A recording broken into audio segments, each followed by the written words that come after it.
Well, welcome to the next episode of the New Adam podcast. We are still in this season on the subject of fatherhood, looking at the question of, as dads, all the many things that we have to talk about when it comes to raising our kids. We've got, as tends to happen in a man and mirror conversation, we have guys at all different stages of raising kids. So we thought it would be a really good conversation there. And as I often say, most of us as dads, if we're honest, we often feel more like chaos managers than culture builders. We're trying to do things like keep our wives sane, keep our kids in line, and all sometimes while doing so from the office when we're not even there to put out fires. So we come home some days and we're putting out chaos, but the Bible calls us to be culture builders in the home, to set a pattern for our kids. And so we wanted to have a conversation about that. But how about we just start, so our viewers know where we're coming from? Scott, say a little bit about where you are in your dad journey. And then, Brett, you jump in and give us your story. Yeah, absolutely. Yeah, glad to be here. Well, so I have at this point, Natalie and I will celebrate 25 years of marriage this coming March, which is great. And we're parenting in a new season. My son is 20, so we just got one out of the teenage years, which felt like a real win. And he's a sophomore in college. And then we have a daughter that's 15. She's a sophomore in high school. So we're now in that last one at home, navigating those high school years. What about you, Brett? Yeah, and I've got a 31-year-old daughter and a 28-year-old son, and now a grandson, which is pretty cool. And then Kimberly and I have been married 34 years, and yeah, so we're looking back and watching now your parenting through your son's eyes as he parents his son, and yeah, it's pretty fun. It's pretty fun. Well, let's start with an easy question then. As you have, or as you are currently setting the culture of your home, is there any one word or one phrase that you feel kind of describes what you want to accomplish in the home as a dad? I couldn't come up with a word. One of the words would be grace. I think for uh, we've talked about this before, Ryan. I had a great dad, but he did not have a great dad. Not that he had an abusive dad, but just an absent dad. So he had to figure it Mhm. out on his own. And my parents were very religious and very very much into their faith, and so sometimes the obedience outranked everything. Uh, and they had a saying that I hated. I grew up to hate. I appreciated it more as a parent than I did as a kid, but delayed obedience is disobedience. They were like, do what we say when we say. And Let's steal that one. That's good. yeah, delayed Yeah. obedience is disobedience. Yeah. Uh don't tell your kids you got it from me though. But anyway, so my kids, so I felt like very much sometimes a lot of under pressure. So with my kids, that not that that wasn't true. We talked about first time obedience. That's another way of saying it. But I'd always wanted there to be grace. Like, if I knocked over a glass of milk at the table, my dad got really frustrated. He did his best. He didn't yell, but you could just feel the tenseness. And so I tried to something bad happened just to well, that's interesting that happened. Let's figure out why that happened and keep it from happening again. But we're not gonna be crazy about mistakes and accidents.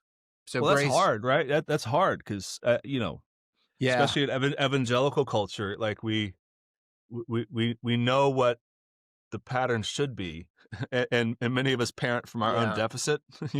Like how many dads and moms have said, "Well, at their age, I was oh doing the yeah, following." So, yeah, and we parent from that deficit sometimes. Yeah. yeah. What about you, Scott? I was looking for the outcome, and For the outcome. Yeah. the outcome was well balanced, resilient kids. Mm, So I think you build resilience through grace, not through like you know harshness or right. you know, anger. Life will be harsh enough. We don't have to add to Yeah. it, in some Yeah, ways. and you're gonna make mistakes, and if the only coping mechanism you have for a mistake is to get angry and blame yourself, then Right, you're gonna have a miserable life. right, right, And so if you can so my goal was always to teach the kids, all right, how do you cope with the fact that we live in a broken world where things go wrong, and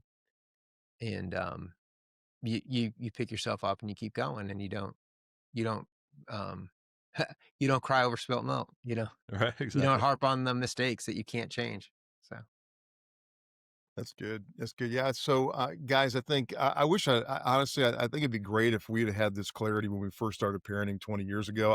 We didn't. I think for us, what's interesting though is that my answer, I operated in the background for a lot of years, and then several years ago, Natalie and I started having this conversation actively, and both Natalie and I grew up in homes of faith, but homes that I would call volatile and unsafe, right? Like both of our parents struggled in their marriage and their relationship. There were a lot of financial struggles. It was just a. I often say many times that my house was one of the most unsafe places for me growing up, just because of the environment. And so both of us, when we started having this conversation, it was interesting. We both said, "Okay, we're gonna come up with our word, and we're gonna share it before we talk about it." And both of us had the same word, and the word was safe. Mm, We wanted to have a safe home. And there's a lot of different ways we would describe that, like just being safe people, right? Like I want to be a healthy dad, and I want to be aware, not do everything right, but when I don't get it right, aware enough to know it and have a conversation. And Natalie, the same thing, like just creating a place, even it may sound funny, but even down to, man, the house is clean, things are in order. You come home and it's just, you can breathe, and that's right. what we really want our kids to have is they come home, not to a perfect place, but it's like, man, they enjoy being here, right? It's just kind of a safe, good place. that's really good. So like safety, what I hear you saying also is like safety comes from predictability. Like you're not going to get, uh, you sort of like having a house need is one example of that, of predictability. But another is like, you don't treat something bad that happened one way one day, and then the next week you treat it completely differently. So it's predictable. The kids know what's going to happen. Yeah, absolutely, Brad. That's actually a good descriptor. Here would be one crazy example. So for me, from the age of 8 to 18, we lived in 14 different physical houses. I 4 years of high school, I went to 3 different high schools, including a move from Michigan to Miami, Florida for my senior year of high school, right? So I would just call it chaos. Mm. My kids, Silas has only lived in 3 houses in his 20 years, and 2 of those for most of the time. Sadie's only lived in 2, and we've been in our present house for 12 years.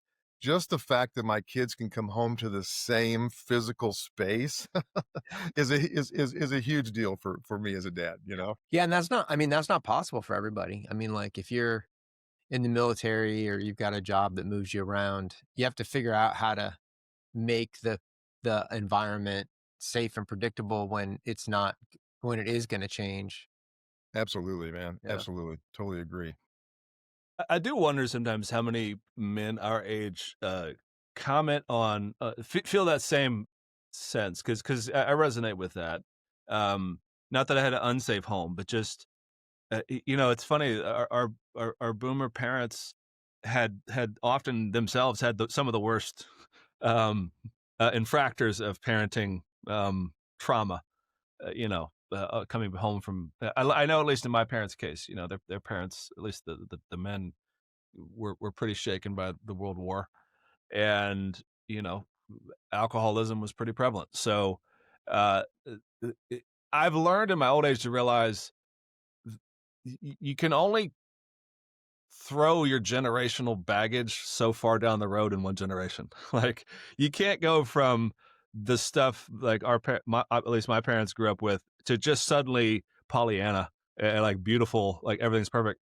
But they got rid of the substance abuse. They got rid of all the tons and tons of the baggage of their parents. And it's funny because when you say peace, I for me, peace is not about lack of moving. It's about having the time to find traditions. Like what are our rhythms? Like what can you expect on a given day? or are you, kind of just, I mean, I guess there's something to be said for kids having a bit of a free-spirited childhood where they can just do what they want. But, so much of life is about structure. So how do you guys handle that piece with life getting so busy as a parent? And people younger than us are only experiencing it more and more. Um, how do you keep peaceful when everything around us seems like chaos and seems like speed and seems like busyness? It's interesting when you mentioned this, Ryan. I think there we have to be careful about. So when I use the term safe and peace, sometimes keeping a peaceful home, depending on how you were raised or who you are, can mean avoidance of anything hard, right? And that's not what I'm talking about, right? Like one of the things about a safe environment is we have to show our kids how to navigate the difficult things. Like we're not always going to agree, we're going to have conflict. Sometimes you have to create pressure for your kids and challenge them in ways that feels uncomfortable, you know. So I know it's not Mhm. exactly. I know we can get back into the creating some of the things that you just talked about of the family culture and some of that. But I mean, for me, learning how to create challenges in our home and when our kids miss something or don't quite get it, like we're always training, right? We're always coaching. How do we do that? How do we show them how to navigate even the conflict, hard things in a fairly healthy way, you know? Yeah, it's funny. It's funny you do have to be age specific. I was just thinking my fifth grader. Um, he has nothing hard in his life. It's he really this kid, you know, and but what are some of his challenges for at his age, literally right now, trying new things. As hard as it like he gets stomach churned at the idea of trying something new. He gets for a new try a new book, try a new this. We've had to develop this like, son, you can't say no for the rest of your life. Yeah. Try it for a bit, and if you don't like it, then hey, you've learned what you don't like. But it's funny. Meanwhile, my oldest is 17. She's struggling with an AC that's breaking down and no money to pay for it. So life sped up for her a little quicker. Wow. Yeah. Did your kids ever have an issue with like we'd go to a restaurant and like a McDonald's and be like, "Hey, we don't have any ketchup for the fries. Run up to the counter and ask for ketchup." And they'd be like, "I'm not I'm not going up there and talking to anybody." I'm like, what are you talking about? Just go up there and ask for ketchup." Did you have issues like that with your kids? What about you, Scott? Uh, yeah, I don't know, not specific, but I did many times. I think about both kids. I think probably two different reasons. For Silas, just that I don't know that I want to try something new. Like let's keep it safe. For Sadie, it's more, especially nowadays. It's like "Nah, I don't want to embarrass myself. I mean, she's a Right. girl, and I don't want to. So maybe they had that struggle for two different reasons. One maybe a little more insecure and in one just because he doesn't wanna have the pressure, of even something simple. Yeah, I think similar answer. So my oldest, from day one, she's always gotten along with adults. Like she even now, she talks to adults better than I do. Kind of a thing. And but my middle son and now youngest, it's funny. Fifth grade, his personality's always been there, but his strength is starting to come out. Both of them have their mother's extroversion.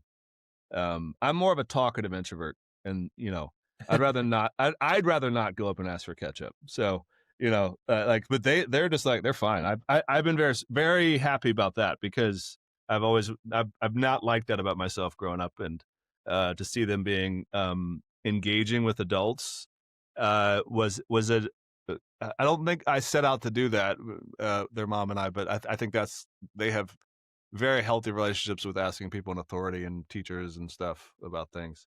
I didn't. I definitely didn't. Yeah, my kids, I feel like our kids grew up mostly homeschooled. And a lot of homeschoolers get a bad rap for being sheltered, but really what I found, aside from asking a stranger for ketchup, which seemed to be a problem, they were very comfortable talking to adults because we did a lot of stuff with other homeschool families.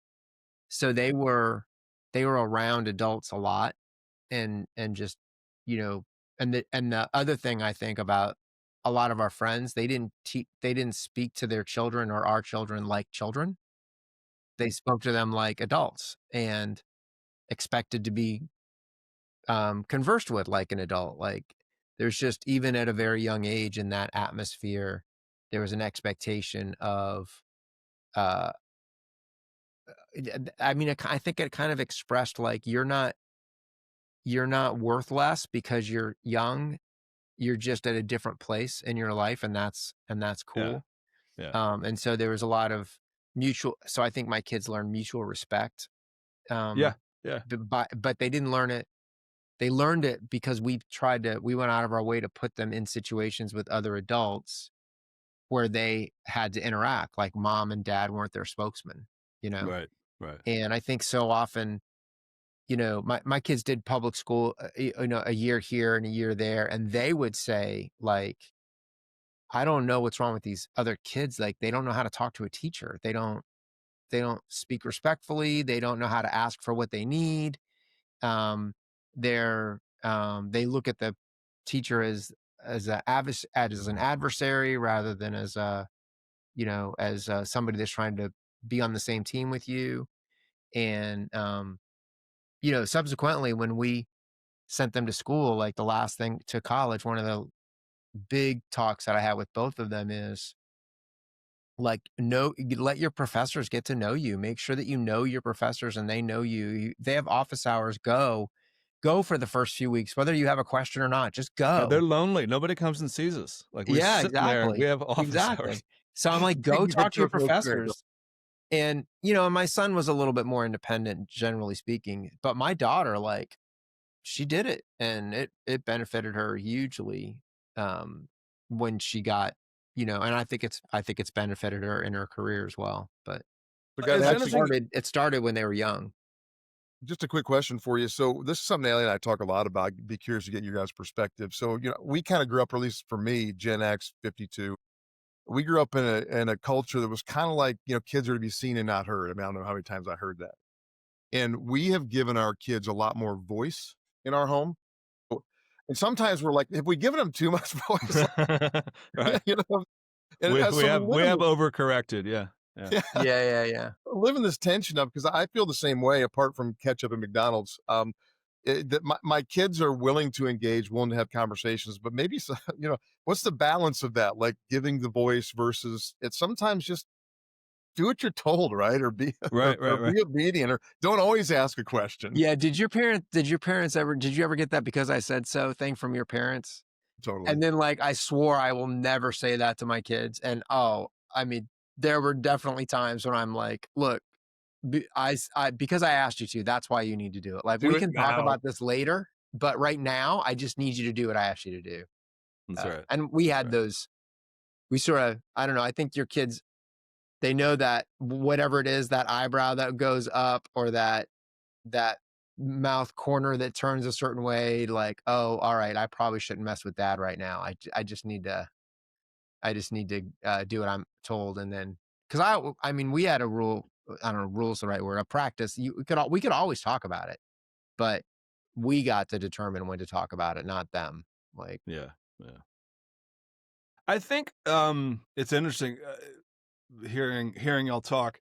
It seems that one of the things that helps is when the trajectory that we're putting for the kid, for our children, is preparing them to be an adult, not right. just to be a better version of ourselves.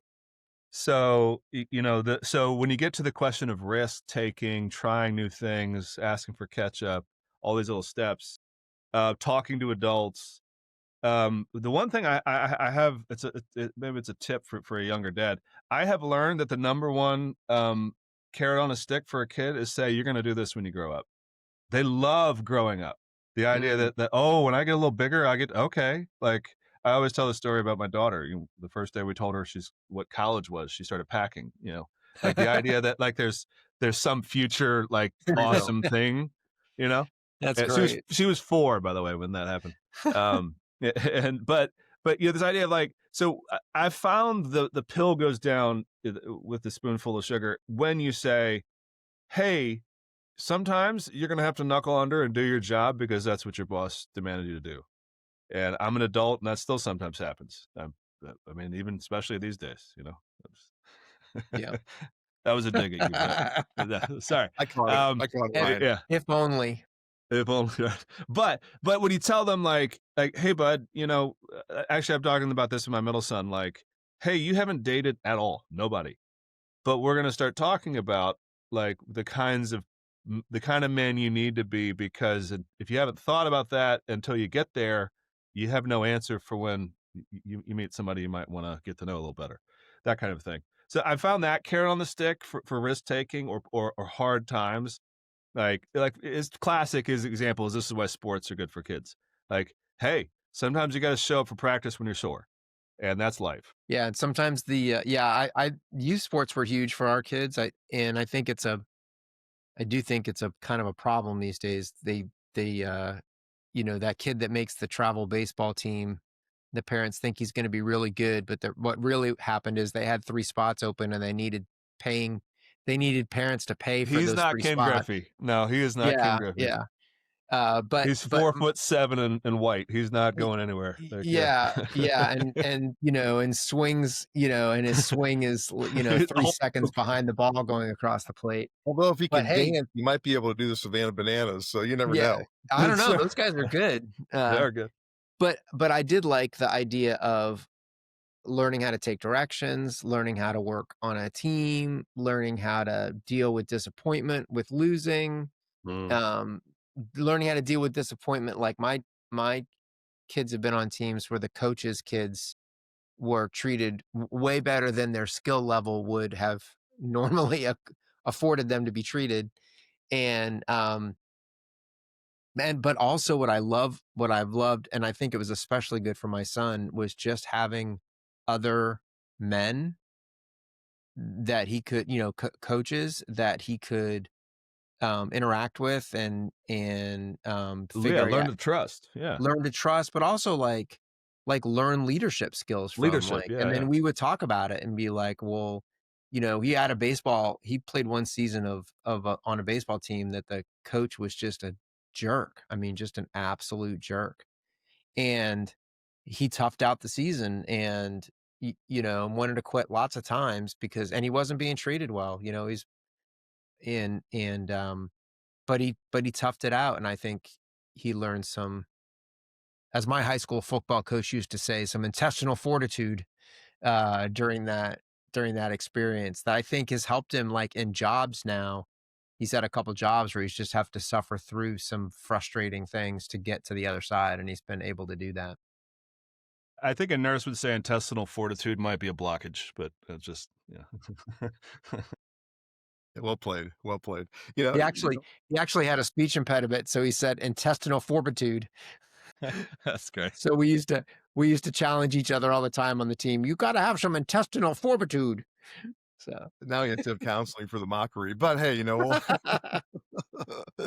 yeah, yeah. So youth sports was interesting for us because I had a son that played basketball and had a good skill set there, and he was 6'8", so there was a little bit of expectation as he grew. But so we felt the pressure early on when it came to sports of getting him involved in all the early stuff. Right? There's AAU, and I mean, some of these kids get involved in youth sports at such a young age. And we actually decided for our family that we wanted him to have some flexibility and freedom. And so we decided not to put him in all the summer leagues and all the fall leagues and all that stuff before he hit high school. And it was really interesting because at one level, he missed out on development. And so he did miss some opportunity.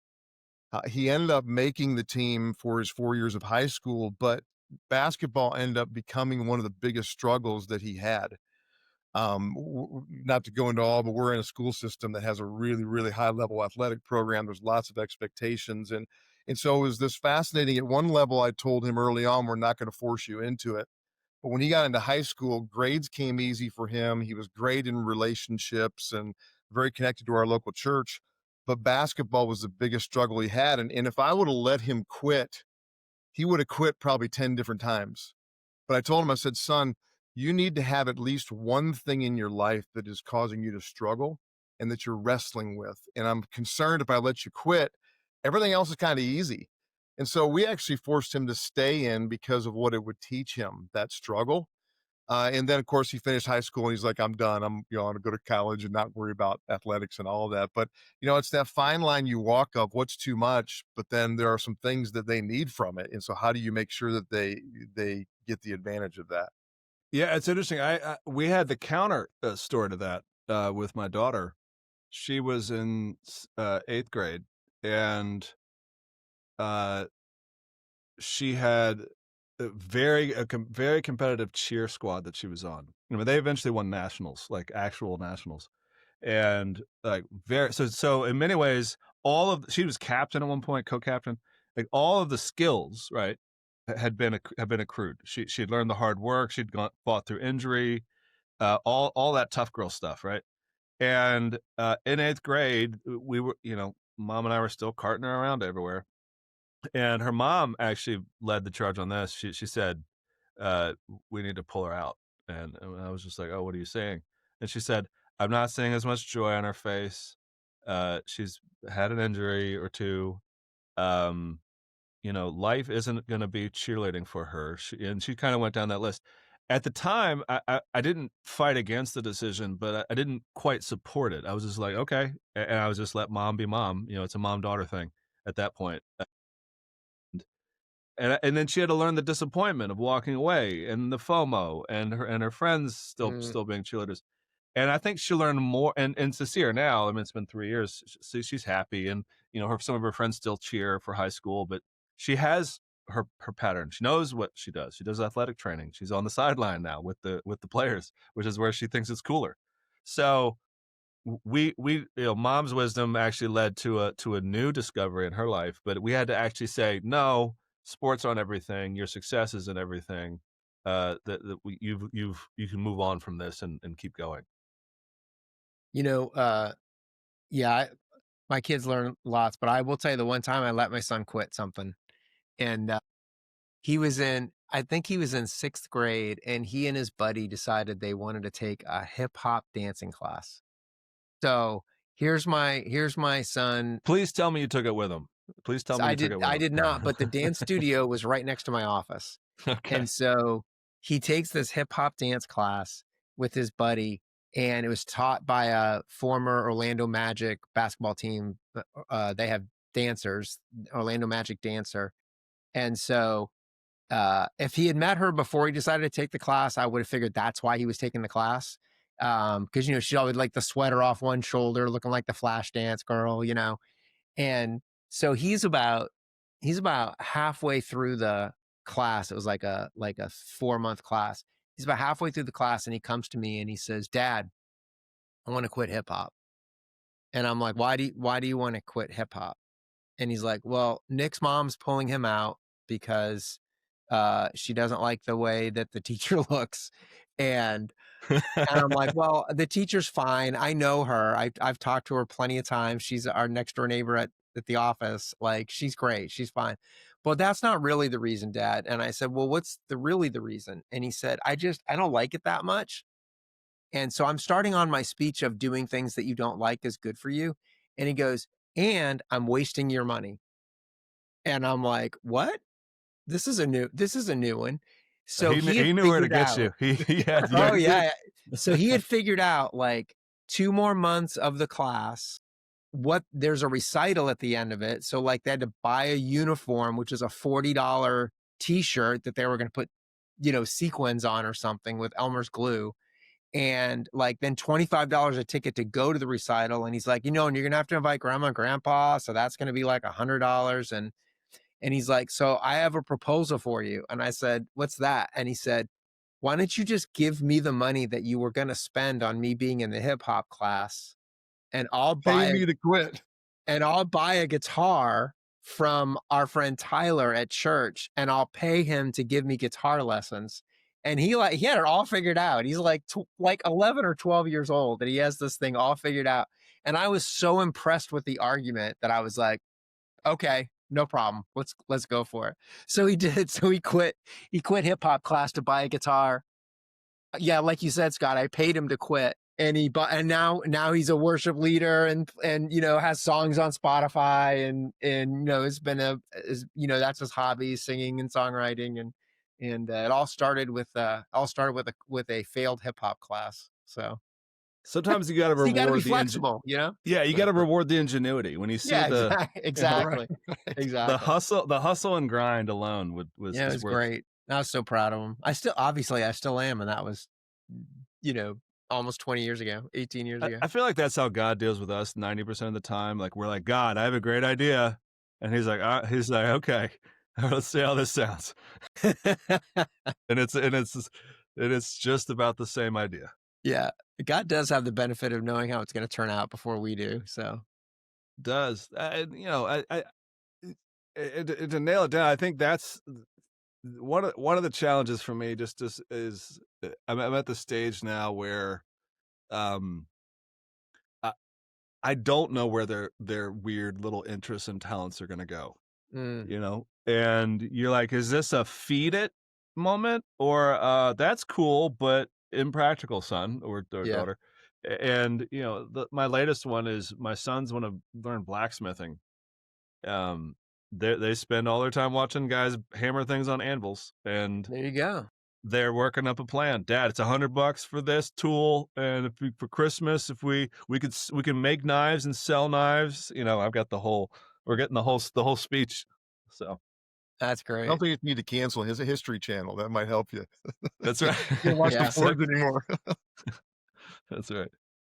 Well, let's wrap it up with one big question. So our goal as parents is always not just to get them to 18. I think that's an American Western phenomenon, but to be a part of their lives ongoing. yeah, Brett, you're already in that phase, and yep. what couple of tips would you give a young dad? He's probably not even since we're chaos managers, he's probably not even thinking, how am I going to be interacting with my kids when they're in their 30s and 40s? But what tips do you give a young guy to start casting his eyes to the future? Yeah, for me, I think a couple things. One is to always keep that in mind, like, y are you are you parenting for this moment, or are you parenting to raise an adult? I went to a parenting seminar, when my kids were little, and I'll never forget there's a pastor and his wife doing it, and the wife actually, so they had 3 boys, and the wife said, "I'm not raising boys, I'm raising men." And I Mm, thought, and that always stuck with me, like, "Oh, I'm not raising a boy and a girl, I'm raising a man and a woman, I'm raising a yeah, husband and a wife, I hope." Um, I'm raising a future mom and a future dad. Like, what is that? So that like changed my mindset. And then the other thing is that um I just always had high expectations, but not like you better measure up or else, but like I gave them the benefit of the doubt a lot. Like, if there was something that I thought that they needed to do or handle, or like they wanted to try, I as much as possible, I tried to not be like, "Well, you're not ready for that. You're not capable of that. You're not old enough for that."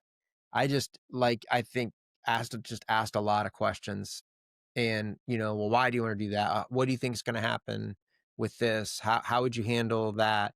And a lot of times they talk themselves out of stuff that they weren't ready for, and it wasn't me saying no. It was them going through that, like, learning to discern how to make a good decision. Because I think if we teach kids at the surface level of behaving correctly, saying the right things, getting good grades just for the sake of getting good grades, rather than the underlying things of how to make good decisions. Why is integrity important? What kind of friends do you want to have that are going to make your life better? Those deeper things. And when you're managing chaos, it is hard to think down there, in that foundational level. And so the other part of that is I surrounded myself with dads that had been successful at being dads, like, that were mm, ahead of me, on the journey. And I asked for advice and input, and I had a lot of I had it's amazing the number of times that the input was, "Chill out, like, calm down. This is not as big a deal as you think it is. So your son or daughter tries something and fails. So what? Like, it's not gonna if it's not gonna kill them, or get anybody pregnant, like, give them the freedom because that's where they learn, you know? Yeah, don't take from the population, don't add to it. That's Right. that's the starting of parenting advice. That's right. Yeah. Yeah, that's good. So many thoughts that come to mind for me. I'll just maybe a couple of them. The first one that I have to remember is I'm always training, um, and whether that's in the example that I am, how I'm modeling it, or in how I'm actively engaging with them. And I think for a long time as a dad, there are certain areas where I wanted them to be better, but I wasn't better, you know? Mm, And Mm. I could talk a lot of different ways about that, but I just had to keep coming back to saying, man, if I will model this and I'll live this out, that's going to do more than any coaching training conversation I can ever have with them, is watching my life. And then, another thought is just, I found that a lot of my dadding, and still even to this day, I have to fight it, is me talking at my kids versus me talking with my kids. mm, It's like, do this, do that. I need you to do this. I need you right versus asking questions and having a real conversation and treating them like they are adults. Like my 15-year-old daughter is pretty perceptive and I mean, there's things I can learn from her if I'll stop, like telling her to do everything I needed to do and go, hey, how are you? And what's going on? And what are you seeing? So that idea of talking at versus talking with. And then the last thing I'd say is just consistent encouragement. Years ago, I read one of Jonathan Haidt's early books, The Coddling of the American Mind. Mhm. And one of the things he talks about in that is that our kids are living with so many challenges and they're being bombarded on all sides by negative voices and that they need to do hard things. And so, probably it's been, man, about a decade ago, I started every morning before my kids got out of the car, I'd say, you have what it takes to do great things and hard things. And then my daughter added little things. Um, and so for a decade, we started every day with, "Hey, you have what it takes," and now they complete it. My daughter this morning got out of the car. I said, "You have what it takes to do what?" She says, "Great things, hard things, and little things." But I've that's great. realized what I've done every day is just giving them a positive message in what can be a really negative world. Just let them know that they have what it takes, and I get to build that into them as their dad.